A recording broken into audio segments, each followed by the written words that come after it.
Alexandre Dubé. Aussi véridique et authentique que son information. Cube Radio. Martineau. Toi là. Ça va faire. J'ai déjà essayé d'expliquer ça. À un moment donné, pouvez-vous régler ça? La rencontre de Richard Martineau. Salut Richard. Salut Alexandre. Écoute, un texte très intéressant dans Le Devoir aujourd'hui sous la plume d'Olivier de Ruisseau sur Mattel. En fait, Mattel a vu la vie en rose tout l'été. Les produits dérivés de Barbie ont vraiment augmenté. Les ventes, ça fonctionne. Tu sais que c'est stagnant. Ça marchait plus Barbie auprès d'une autre génération. Et là, on dit que grâce au film, les ventes de Barbie dans le monde vont augmenter de 16% d'ici 2026. Et on dit qu'en France, dans les 2 semaines suivant la sortie du long-métrage, les ventes de Barbie ont augmenté de 20%. Tu as vu ça, là? Les gens s'habillent en rose. Oui, il y avait une folie autour du film. Là. Je suis allé le voir, moi aussi. Je n'étais pas habillé en rose, par contre. Là. J'ai pas juste gardé une petite gêne. Mais tu sais, je trouve ça correct, mais tu sais, l'idée derrière Barbie, les gens disaient que c'est un film féministe, puis c'est une réflexion. Mais non, c'est une infopub.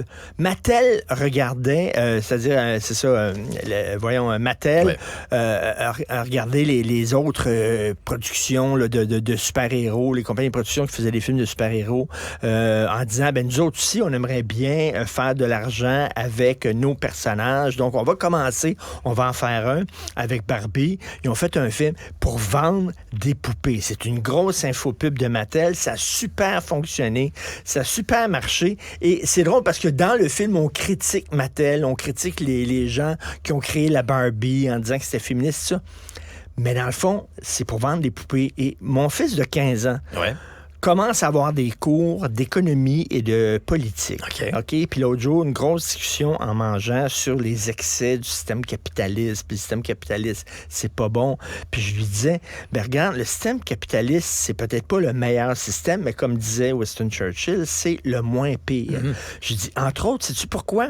Parce qu'il génère sa propre critique.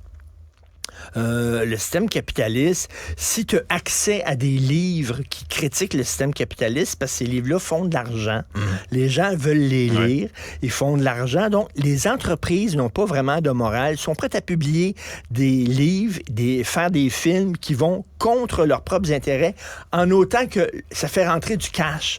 Donc, je dis, c'est un exemple flagrant de ça, c'est vraiment ça. Là. Flagrant. Et Banksy, je suis allé voir l'expo Banksy hier, le célèbre artiste graffiteur et tout ça.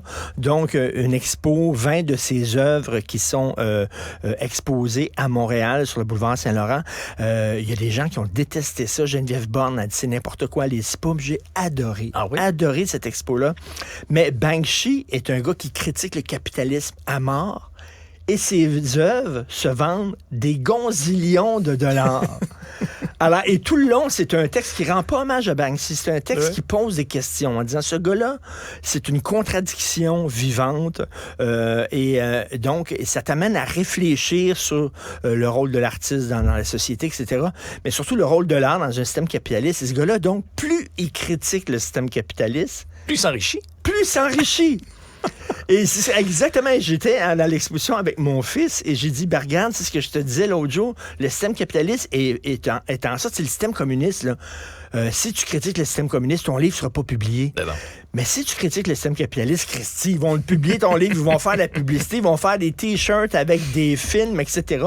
Ça va devenir un brand. Et j'ai dit, c'est ça qui est la beauté et la bizarrerie du système capitaliste. Bref, donc, Mattel vu clair, puis on dit, regarde, on va vendre. Puis là, maintenant, ça a l'air qu'ils veulent faire ça avec d'autres jouets. Je sais pas exactement, c'est quoi les autres jouets de Mattel? C'est eux autres qui ont G.I. Joe? C'est une bonne question. Idée. Mais tu sais, dans ce film-là, on a vu aussi d'autres exemples d'intégration puis de marketing. Ça va être enseigné, ça, dans les universités. Prenons l'exemple de Chevrolet.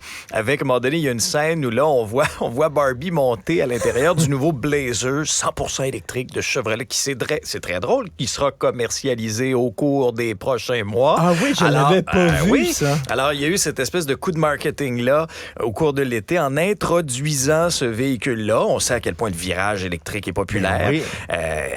Et ça, sur le plan des relations publiques, du marketing, Barbie sera C'est assurément brillant. enseignée dans les universités. Faut le dire, là, c'est vraiment oui, brillant. tout à fait. On va faire un film qui fait la critique de Barbie, une critique féministe de Barbie, et on va vendre des le faire, Barbie. Quel système vraiment incroyable que le système capitaliste. Merci, Richard. Merci. On se reparle dans un prochain Salut. épisode. Cet épisode est maintenant disponible en balado et vidéo